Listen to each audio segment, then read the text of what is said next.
কেউ পাশে নেই।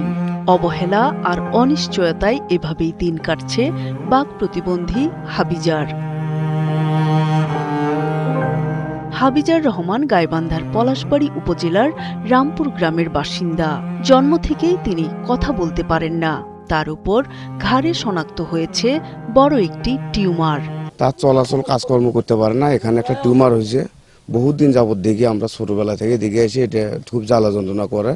তার জন্য সে কাজকর্ম করতে পারে না এবং সরকারি কোনো অনুদান সে পায় না। বোবা মানুষ, তাক মানে চোখে আটক থাকে, যা দিয়ে চা চিনতে খায়, এদিক ওদিক থেকে চা চিয়া খায়। সরকারি অনুদান নাই, কিন্তু আমি আশা করি সরকারের কাছে তার টিউমারের দিকে দেখা হোক এবং তাই করে খাওয়ার মধ্যে একটা কিছু ব্যবস্থা করে দেওয়া হোক। অসহায় এই মানুষটিকে ছেড়ে গেছে তার আপনজনরাও।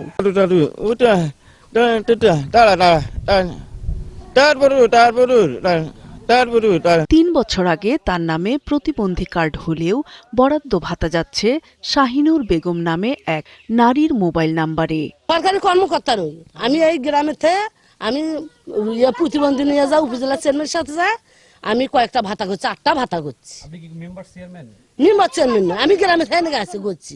আমি উপজেলা চেয়ারম্যান সহকারী ছিলাম। টাকা পায় মোবাইলে এবং আবেদন এতদিন করেনি, তারপরেও টাকা পায় মোবাইল। আমার বাবার কেউই নাই, আমার মাও নাই থাকতে গেলেও, কিন্তু আমার বাবাকে আমি দেখাশোনা করতে পারি না, ঢাকায় থাকি না। আমার বাবা বলতে কেউই নাই, কিন্তু প্রতিবন্ধী কার্ডটা আরেকজন তুলে খাচ্ছে। এ বিষয়ে সমাজসেবা কর্মকর্তা জানান, হাবিজার রহমানের বিষয়ে লিখিত অভিযোগ পেলে তদন্ত করা হবে।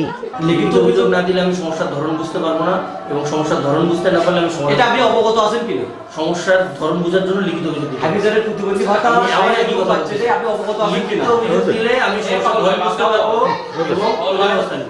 আর উপজেলা নির্বাহী কর্মকর্তা জানান, অভিযোগ পেলে দরকারি ব্যবস্থা নেওয়া হবে।